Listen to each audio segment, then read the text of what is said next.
Ya, hingga saat ini aturan yang menaungi Jakarta masih sebagai ibu kota belum dibuat. Namun pihak istana memastikan Jakarta masih berstatus sebagai ibu kota sampai dengan saat ini.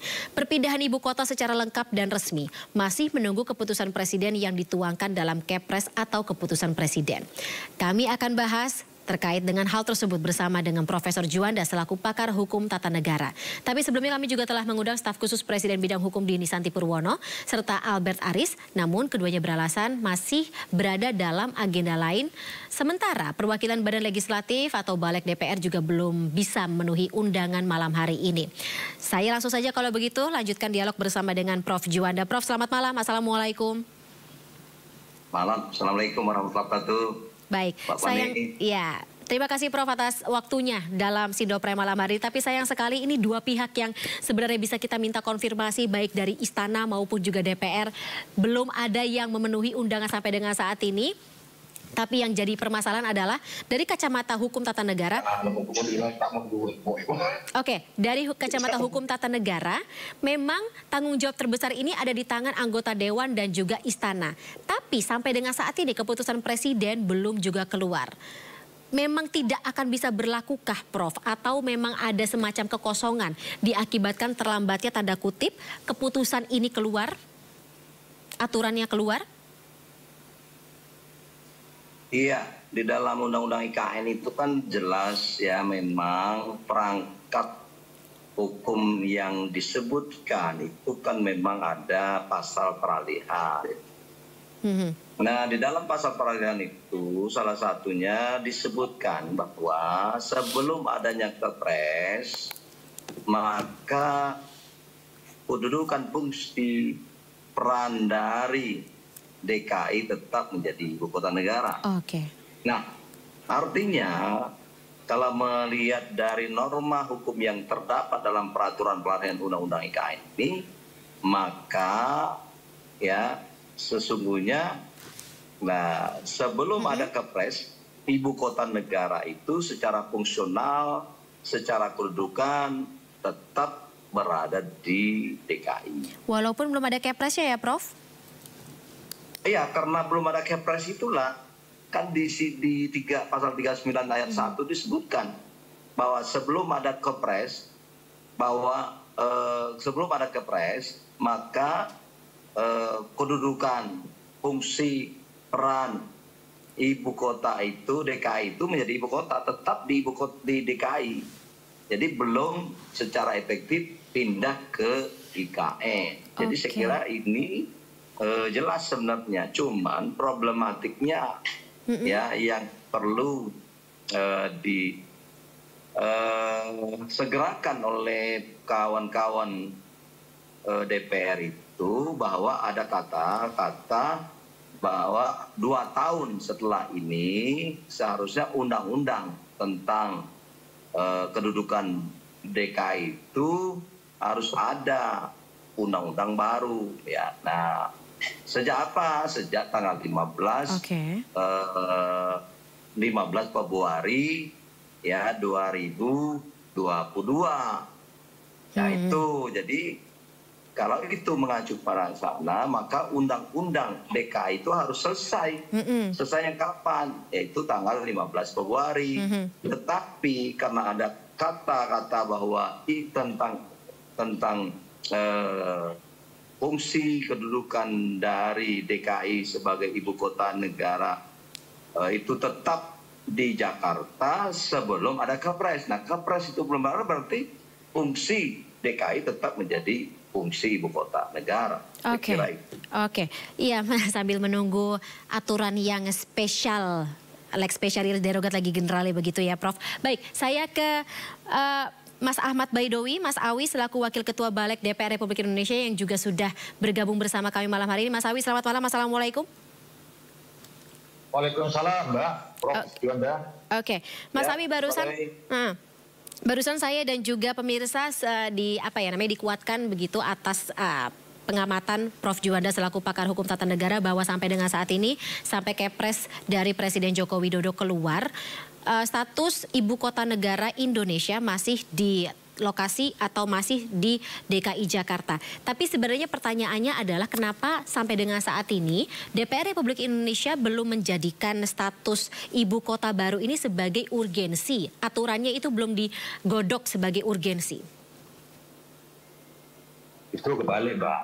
Jadi usul inisiatif RUU DKJ itu dari DPR. Justru ya? Karena kita sadar pasal 4 di pasal 41 di Undang-Undang IKN itu disebutkan bahwa paling lama 2 tahun sejak Undang-Undang IKN disahkan, Undang-Undang DKI diubah sesuai dengan ketentuan perundang-undangan ini. Diubah lah ya, bukan dicabut lah ya. Iya. Tapi kita baca juga di ayat berikutnya. Jadi kalau membaca ketentuan perundang-undangan itu jangan runtuh supaya tidak misinformasi. Nah, di ketentuan berikutnya di ayat 3-nya disebutkan bahwa perubahan status ibu kotanya itu ataupun termasuk di dalamnya perubahan undang-undang itu berlaku sejak keputusan presiden terbit mengenai perpindahan ibu kota. Jadi kalau yang mengatakan hari ini Jakarta tidak ibu kota, ya mohon maaf, itu tidak pas gitu. Karena hari ini Jakarta itu masih ibu kota. Nah, karena itulah kemudian DPR di akhir tahun kemarin mengajukan usul inisiatif kepada pemerintah. Pemerintahnya baru menjawab bulan lalu ketika DPR sedang sibuk menyiapkan pemilu. Nah, baru 2 hari yang lalu Badan Legislasi mendapatkan penugasan dari paripurna. Penugasan dari RUU DKJ untuk dibahas RUU DKJ. Hari ini rencana mau dijadwalkan, tapi kan nggak mungkin. Besok, nah terus libur panjang. Kemungkinan nanti tanggal 13 baru dimulai pembahasan yang akan dimulai rapat kerja antara pemerintah bersama DPR. Itu berarti ibarat taksi itu argo pembahasannya mulai jalan ketika pemerintah bersama DPR rapat kerja. Oke. Berarti dikonfirmasi lebih lanjut ini sebenarnya sempat mandek tanda kutip atau boleh dikonfirmasi apakah mandek atau memang bagaimana di pihak istana baru dijawab kemarin atau bulan lalu? Tidak ada yang mandek karena proses penyusunan RUU kan bukan bimsalabim, termasuk juga pemerintah menyiapkan daftar inventarisasi masalah juga bukan bimsalabim, tetapi harus membaca satu persatu terus kemudian disandingkan. Nah, itulah kemudian 2 hari yang lalu surpresnya sudah dibacakan di rapat paripurna dan ditegaskan penugasannya ada di Badan Legislasi. Nah, saya nggak tahu kenapa selama hampir 2 tahun ini tidak ada yang care terhadap undang-undang ini. Baru kemudian balik mengambil inisiatif untuk mengusulkan RUU ini gitu. Kalau dibilang DPR-nya lamban, ya enggak. Kalau lamban justru kita tidak mengajukan gitu. Soal kemudian sampai sekarang belum sah ya karena pembahasan belum dimulai. Oke. Yang rencananya akan dibahas dalam pembahasan RUU DKJ itu apa saja, Mas Awi? Ya, semua RUU yang diajukan materi muatan RUU DKJ itu kan sudah dikirim ke pemerintah. Pemerintah kemudian menjawab dim-dimnya, berdasarkan dim-dimnya ya. Nanti kita lihat kalau pemerintah setuju dengan usulan DPR, ya tinggal ketok palu. Kalau ada pasal-pasal yang berbeda, tentu didiskusikan lebih lanjut. Mekanisme pembahasan undang-undang kan seperti itu. Nah usulan dari DPR sendiri apa? Ada jangka waktu nggak? Kapan ibu kota Indonesia ini harus dipindahkan atau beralih ke IKN? Nggak ada, karena di undang-undang memang buat IKN Jakarta saja. Sejak kepresnya turun gitu. Oke. Berarti menunggu lampu hijau hanya menunggu ya dari Kepres tersebut ya? Jadi ini feeling saya ya, Presiden itu akan mengeluarkan kepresnya ketika nanti Undang-Undang DKJ sudah disahkan. Ini feeling ya, bukan keputusan, tapi lazimnya perundang-undangan, peraturan, penerbitan peraturan, ya kira-kira begitu. Tidak asal pokoknya saya mau nggak bisa. Atas desakan misalnya bisa. Kalau Undang-Undang DKJ belum disahkan, saya yakin kepresnya belum turun gitu. Oke, baik. Prof Juanda, memang ingatkan saya lagi sih gitu secara hukum tata negara untuk pengalihan ibu kota, ini sistem atau mekanismenya idealnya seperti apa? Iya, kan jelas di dalam ideal itu kan kalau menurut saya secara hukum ketatanegaraan kan sesuai dengan undang-undang yang berlaku. Ya. Nah, undang-undangnya kan jelas di dalam, memang ini kan sebuah perangkat dan prinsip yang yang berlaku umum di dalam sebuah undang-undang itu pasti fungsi peraturan peralihan itu disinilah kita harus pahami.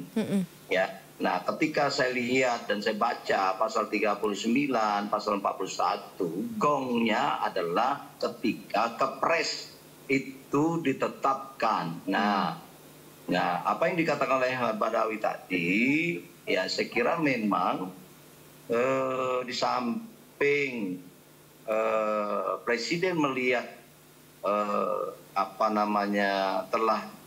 telah terbentuknya dan berlakunya undang-undang yang baru tentang DKI, nanti juga melihat bagaimana kesiapan yang ada di IKN itu sendiri secara de facto, secara sosiologis, secara politis, secara ekonomis, misalnya.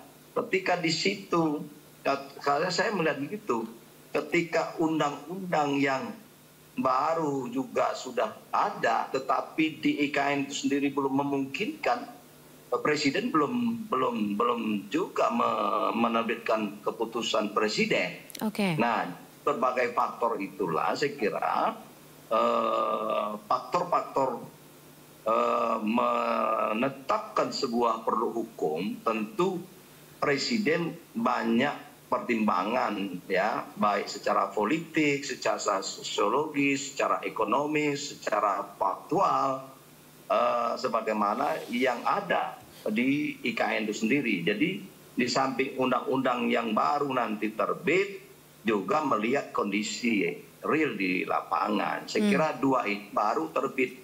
Nah, sepanjang belum terbit keputusan Presiden, de facto de jure-nya, maka ya DKI tetap menjadi fungsinya adalah sebagai ibu kota negara. Baik secara de facto maupun de jure ya, Prof? Oh iya, karena gongnya di keputusan Presiden, dan itu di 39 ayat 1. Ya itu, di pasal 39 ayat 1 kan jelas, sampai adanya Kepres. Nah, jadi ketika Kepres itu belum, maka ya baik itu dalam hal fungsi secara efektif tentang perubahan undang-undang yang baru, itu Kepres juga gitu. Itu diatur dalam pasal 39 dan 41 tadi. Baik. Saya kembali beralih ke Mas Awi. Mas Awi, yang jadi pertanyaan juga adalah kapan sebenarnya atau mungkin ada komunikasi baik antara balik dari DPR Republik Indonesia bersama dengan pihak istana terkait dengan ada deadline kapan Kepres ini akan keluar, harusnya atau seharusnya tanggal berapa gitu. Mengingatkan ini sebenarnya undang-undang atau aturannya sudah keluar dari 2 tahun yang lalu. Bahkan kalau misalnya berdasarkan aturan kan sebenarnya masa berlakunya atau beralihnya sudah di tanggal 15 Februari 2024 tahun ini. Apakah melihat kesiapan dari ibu kota atau IKN-nya sendiri yang dari kacamata DPR, apakah sudah siap untuk dialihkan dalam waktu dekat? Jadi begini, jangan membayangkan perpindahan ibu kota nanti semuanya pindah dalam satu waktu di tahun 2024. Itu sesuatu yang tidak mungkin. Contoh, target dari Presiden Jokowi itu upacara bendera 17 Agustus 2024 di IKN. Nah, maka saya yakin sebelum 17 Agustus itu presnya akan terbit. Tapi dengan catatan undang-undang DKJ sudah selesai. Nah, 17 Agustus 2024, upacaranya jangan dibayangkan upacaranya seperti di Istana Merdeka hari ini. Begitu, kolosal begitu, jangan dibayangkan seperti itu. Mungkin hanya beberapa orang terbatas, petinggi-petinggi negeri ini yang diundang untuk upacara di sana sebagai formalitas bahwa IKN sudah melaksanakan fungsi-fungsinya. Belum lagi di tahun 2024 ini akan ada 2 peristiwa penting dan nasional skopnya. Pertama, 1 Oktober 2024 itu pelantikan anggota DPR dan DPD dan MPR. 20 Oktober itu akan ada pelantikan Presiden. Nah, apakah Kota Nusantara infrastrukturnya sudah siap menggelar perhelatan skala nasional di tanggal 1 Oktober dan juga 20 Oktober. Maka dari itu kami katakan bahwa ada masa transisi. Nah, kota Nusantara nanti berkembangnya prediksi kami itu membutuhkan waktu 10 tahun untuk menjadi kota-kota lazimnya di dunia. Jadi jangan dikira bahwa nanti di tahun 2024 kota Nusantara sudah hebat seperti Jakarta. Tidak. Jadi bertahap ya. Oke, berarti safe to say 1 Oktober dan 20 Oktober hari penting dalam tahun ini, baik itu pelantikan anggota MPR, DPR dan juga DPD, kemudian pelantikan Presiden dan juga Wapres masih akan dilangsungkan di DKI Jakarta, Mas Awi. Ya, kalau feeling saya begitu. Anda bayangkan coba 580 anggota DPR dan 140-an anggota DPD. Belum lagi nanti biasanya kalau pelantikan ada tamu-tamu undangan, ada pendukung dan semacamnya. Nah, kira kalau di kota Nusantara belum ada gedung yang bisa menampung itu. Oke. Mas Awi, saya ingin konfirmasi lebih lanjut ini kalau misal dari pihak istana sendiri, Mbak Dini mengatakan ya, penerbitan Kepres ini sebenarnya tidak wajib menunggu RUU Daerah Khusus Jakarta atau DKJ diketok. Gimana? Nggak tahu, itu hanya mereka. Jadi kalau bisa ya dikeluarkan, ya diterbitkan aja. Oke, tinggal menunggu aja. Emang nih berarti kita presidennya bukan saya. Ya, tapi dari DPR sendiri tunggu aja apa terbit atau belum. Ternyata sampai sekarang belum. Dari DPR sendiri tidak ada desakan? Apain, itu kan tugasnya presiden, bukan peraturan DPR. Oke, berarti ya maksudnya kan biasanya kita bicara mengenai kalau desakan itu ada urgensi. Berarti saat ini kita tidak usah menganggap pengalihan ibu kota ke IKN ini sebagai urgensi, begitu ya? Itu sudah diatur di undang-undang, Mbak. Jadi Mbaknya coba baca deh. Iya, di pasal 41 itu jelas terang benderang bahwa di situ. Itu nggak perlu didesak-desak, itu perintah undang-undang. Kalau mau pindah ke presnya terbitkan. Itu undang-undang di atasnya DPR. Di atasnya kita semua undang-undang itu. Oke, enggak sih, pertanyaan kita semuanya adalah kenapa tidak ada atau tidak keluar Kepres tersebut kan sampai dengan saat ini. Mungkin dari DPR atau dari balik DPR sendiri mengingat bahwa tidak perlu adanya RUU DKJ untuk Kepres tersebut keluar, ya harusnya bisa lebih cepat kan? Logikanya kan begitu, Mas Awi. Oke. Yang nggak bisa. DKI-nya direvisi dulu jadi DKJ baru Kepres. Itulah urutan waktunya yang benar. Urutan waktunya. Undang-undangannya seperti itu. Oke. Jangan sampai nanti ketika revisi undang-undang Kepresnya terbit duluan, terus undang-undangnya menyesuaikan dengan Kepres. Yang ada itu Kepres menyesuaikan undang-undang, begitu. Oke. Kalau hierarki perundang-undangan. Nah, baik. Nah, Prof, gimana? Mbak Dini soalnya ngomongnya beda. Gimana? Iya, kalau dari Mbak Dini sendiri mengatakan penerbitan Kepres tidak wajib menunggu RUU Daerah Khusus Jakarta atau DKJ. Jadi Kepresnya bisa keluar sebelum RUU DKJ disahkan atau diketok. Benar nggak itu? Bisa nggak? Saya kira benar menurut yang bersangkutan. Ya benar tadi Nawawi ngomong begitu. Kalau orang hukum tata negara, ya berbicaranya kan hierarkis dan sistematis. Hierarkis dan sistematis itu kan apa benar Kepres itu diperintahkan oleh pasal 39 dan beberapa peraturan peralihan pasal 41 juga ada. Nah, berkaitan dengan adanya perintah untuk mengubah Undang-Undang 29 tahun 2007. Nah, ubah undang-undang itu terus untuk efektif pemindahan ibu kota dari DKI ke IKN, ya gong yuridisnya adalah keputusan presiden. Tetapi dengan catatan Undang-Undang 29 2007 ya sudah dirubah tentang kekhususan ibu kota negara sebagai ibu kota negara, ibu kota pemerintahan juga. Jadi menurut saya ya saya tidak tahu ya, kayaknya keliru kalau tidak menunggu undang-undang perubahan itu DKJ itu. Nah, saya pikir kita mau berpikir secara benar, secara Iya, sesuai dengan aturannya. Asas peraturan perundangan atau tidak. Tapi kalau kepresnya terbit, nah boleh mungkin kepres yang lain. Kalau kepres yang berkaitan dengan pemindahan ibu kota negara dan statusnya DKI sebagai ibu kota negara, perintah dari pasal di peralihan ini, maka jelas di situ tidak ada tafsir lain. Kepres terbit ketika ya pertama adalah undang-undang yang lama dirubah, terus tentu di sana sudah siap. Nah, saya kira itu dua aspek pertimbangan sosiologis, politis, ekonomis, yuridis itu baru kepresnya. Jadi kepres ini benar gong, tapi tidak boleh mendahului undang-undang tentang perubahan undang-undang DKI itu. Saya kira itu. Oke. Ya. Saya konfirmasi berarti Prof. Juanda, ketika RUU DKJ masih dibahas, kemudian juga Kepres belum keluar, status DKI Jakarta saat ini adalah masih tetap sebagai ibu kota negara Indonesia? Ya. Oke. Itu pasal 39. Sepanjang belum ada kepres toh. Nah, itu aja gongnya. Oke. Kepres belum ada. Oke. Kemudian undang-undang itu belum dirubah juga. Masih tetap di sini, di DKI. Oke. Ya. Begitupun juga ya Mas Awi ya, berarti kita masih tetap tinggal di, ya maksudnya bekerja di ibu kota DKI Jakarta ya saat ini ya. Sampai Kepres tersebut keluar. Oke, baik. Mas Awi, Prof. Juanda, terima kasih sebelumnya atas waktunya, insight-nya, dan juga ya tadi pencerahan dalam Sindopre malam hari ini. Salam sehat selalu.